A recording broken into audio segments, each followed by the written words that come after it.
और प्रधानमंत्री का भी भाषण हमने आपको सुनाया और उससे पहले हम बात कर रहे थे उत्तर प्रदेश के ओपिनियन पोल की, और ये फाइनल ओपिनियन पोल है, आपको बता दें, क्योंकि अब साइलेंस पीरियड शुरू हो जाएगा और उस दरमियान कोई ओपिनियन पोल नहीं आ सकता। इसलिए आज जो आपको हम आंकलन दिखा रहे हैं, ये आप समझिए कि चुनाव से पहले 10 तारीख को जो वोटिंग होनी है उससे पहले ये फाइनल आखिरी अंदाजा आपको उत्तर प्रदेश की जनता के वोटर के मूड का लग रहा है।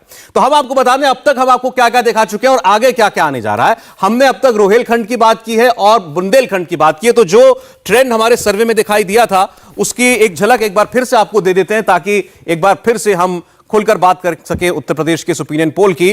तो रोहेलखंड और बुंदेलखंड का ओपिनियन पोल ये कह रहा है कि कुल 71 सीटों का ट्रेंड जो हमने आपको दिखाया उसमें से 38 से 44 सीटें जो हैं वो बीजेपी को सहयोगियों के साथ हासिल हो सकती हैं, और समाजवादी पार्टी गठबंधन की बात करें तो 71 में से वो 27 से 33। तो फिर आप देख लीजिए कि अब तक 71 सीटों का हमने आपको अनुमान दिखाया है, उसमें से 38 से 44 पर बीजेपी पहुंचती दिखती है और 27 से 33 तक सपा पहुंचती हुई दिखाई देती है। बीएसपी 1 सीट, कांग्रेस 0 और अन्य भी 0। तो यह आंकलन अभी तक के 71 सीटों का। अब हम आगे जब बढ़ेंगे तो और अलग अलग रीजन्स की बात करेंगे। हमने आपको यूपी के 5 में से 2 रीजन्स का ओपिनियन पोल दिखाया है।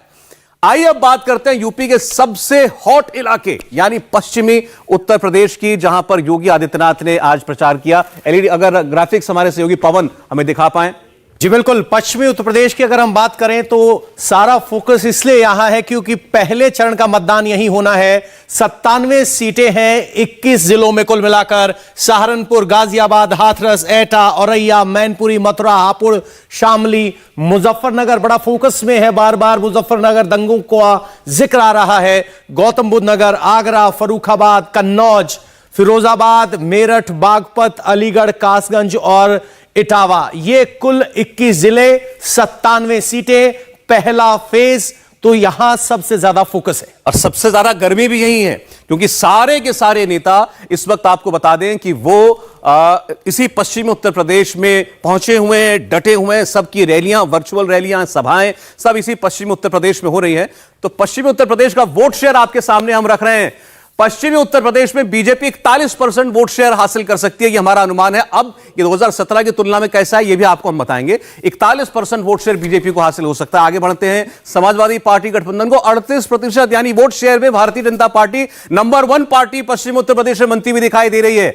41% भाजपा, 38% सपा। देखते हैं बसपा को कितना वोट मिलता दिख रहा है। हमारा ओपिनियन पोल 16% वोट दे रहा है बहुजन समाज पार्टी को, यानी आप बीएसपी को पूरी तरह खारिज नहीं कर सकते, लेकिन कांग्रेस के लिए ऐसा नहीं कहा जा सकता।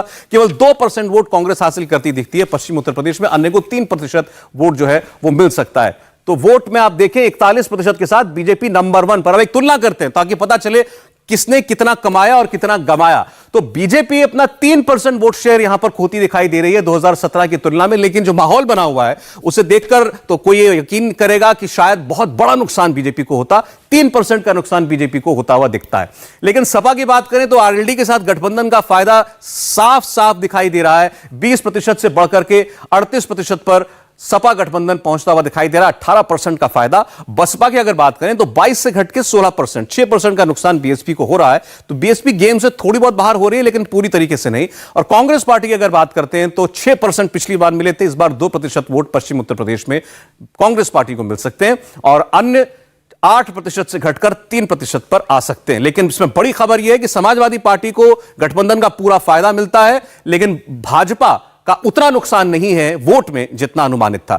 और अब अगर आप अलग अलग समूह, जातियों की बात कर लें, वर्गों की बात कर लें, तो सबसे ज्यादा चर्चा यहां जाट वोटर की है। तो हम जाट वोटर से शुरुआत करते हैं।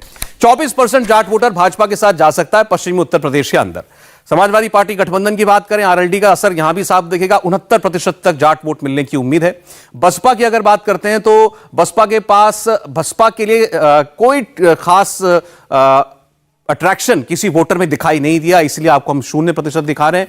कांग्रेस पार्टी की अगर बात करते हैं तो 2% जाट वोट कांग्रेस पार्टी के पास जा सकता है। लेकिन तो जाट वोट के लिहाज से नंबर 1 पार्टी समाजवादी पार्टी बनती हुई दिखाई दे रही है 69%, नंबर 2 पर भाजपा 24% पर।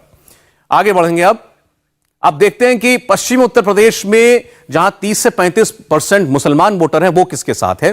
तो आप देखेंगे कि बीजेपी को मात्र 3% मुसलमान जो हैं वो पसंद करते हैं पश्चिमी उत्तर प्रदेश के अंदर। हमने रोहिलखंड का ट्रेंड दिखाया था आपको, बिल्कुल वैसा ही है। सपा के साथ 74% मुस्लिम वोटर खड़ा हुआ है, तो एक क्लियर कंसोलिडेशन साफ साफ दिखाई देता है। और बहुजन समाज पार्टी को 6% मुस्लिम मतदाता अपनी पसंद मानते हैं पश्चिमी उत्तर प्रदेश में, हमारे सर्वे के मुताबिक।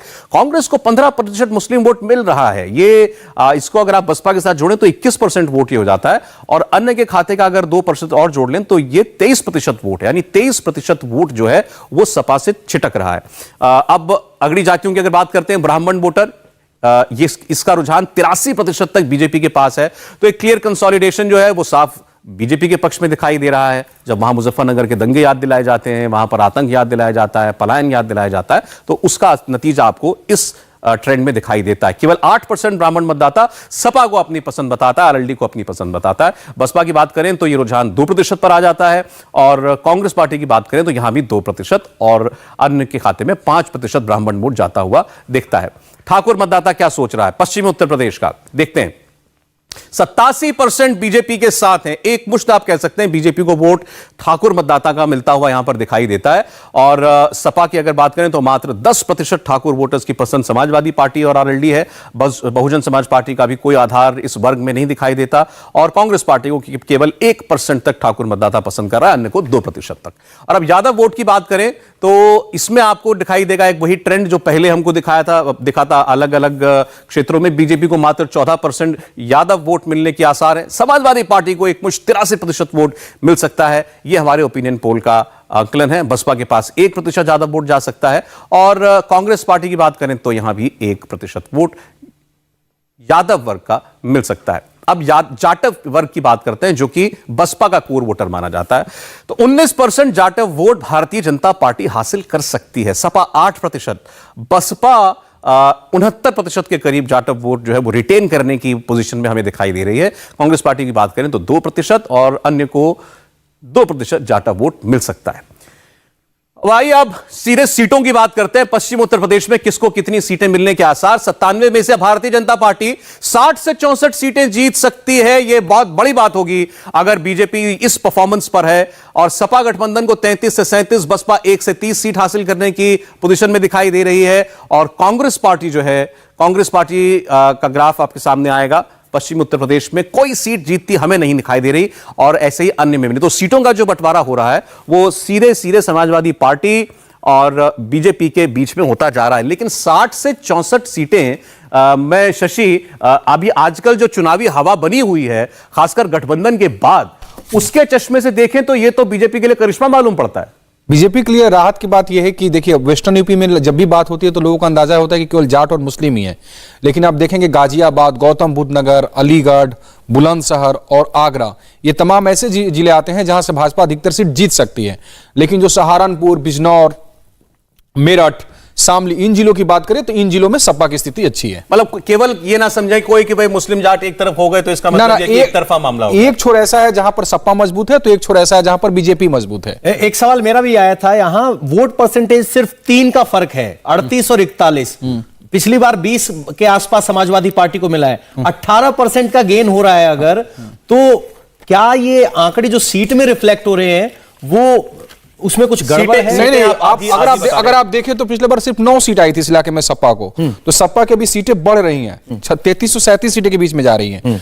तो अगर जो वोट परसेंटेज बढ़ रहा है वो सीटों में भी जा रहा है। 37 सीट जा सकती है सपा इस इलाके में, और लोक दल को भी 10 से ऊपर सीटें मिलने की उम्मीद है। अगर सीधे सीधे हम कहें जो बीजेपी का कैंपेन है Amitabh ji, law and order को लेकर के, पलायन याद दिलाना, मुजफ्फरनगर के दंगे याद दिलाना, इस गठबंधन को बेमेल गठबंधन बताना, सीधे सीधे पोलराइजेशन की कोशिश के तौर पर विपक्ष उसको देख रहा है। तो क्या वो काम कर रहा है, यही दिख रहा है? निश्चित तौर पर देखिए, और जिस तरीके से यूपी के चुनाव में शिमला का जिक्र होता है, हिमाचल का जिक्र होता है, गर्मी निकालने की बात होती है, तो उस सब का असर भी आप देखेंगे तो वो असर बनाने की कोशिश और बहुत हद तक उसी की वजह से संभलता हुआ भी दिख रहा है। और साथ में ये भी है कि आप जब देखेंगे तो बहुत सारी जगहों पर, अब जैसे देवबंद की सीट है तो देवबंद की सीट में स्थिति बिल्कुल बदल गई है। सपा प्लस भी बहुत आसानी से छोड़ना नहीं चाह रही। आप देखिए उन्होंने वहां सीट बदला, उनके कैंडिडेट पहले मुस्लिम कैंडिडेट थे, बाद में उन्होंने राजपूत कैंडिडेट को, जो राजेंद्र सिंह राणा के बेटे हैं, उनको उन्होंने उतारा है वहां कैंडिडेट बदल के। तो सपा भी ये कोशिश कर रही है और वो समझ रही है, सपा प्लस भी, लेकिन फिलहाल बढ़त बीजेपी की बहुत साफ तौर पर दिखाई दे रही है। और पश्चिमी उत्तर प्रदेश में अगर बीजेपी ये लीड लेती है तो एक तो फर्स्ट मूवर्स एडवांटेज दिखाने की कोशिश होती है, माहौल बनाने की कोशिश होती है, तो ये बीजेपी जरूर करेगी। और दूसरा, ये बहुत सबसे चैलेंजिंग हिस्सा पूरे उत्तर प्रदेश का माना जा रहा था बीजेपी के लिए। हाँ, ये लेकिन देखिए माना जाता है वो अलग बात है, लेकिन अब डेमोग्राफी के हिसाब से देखेंगे तो वेस्टर्न यूपी के मुकाबले जो रुहेलखंड है वो ज्यादा चैलेंजिंग है बीजेपी के लिए। इंडिया टीवी हर वक्त हर जगह डाउनलोड करने के लिए सर्च करें India TV news Google play store या ऐप स्टोर पर।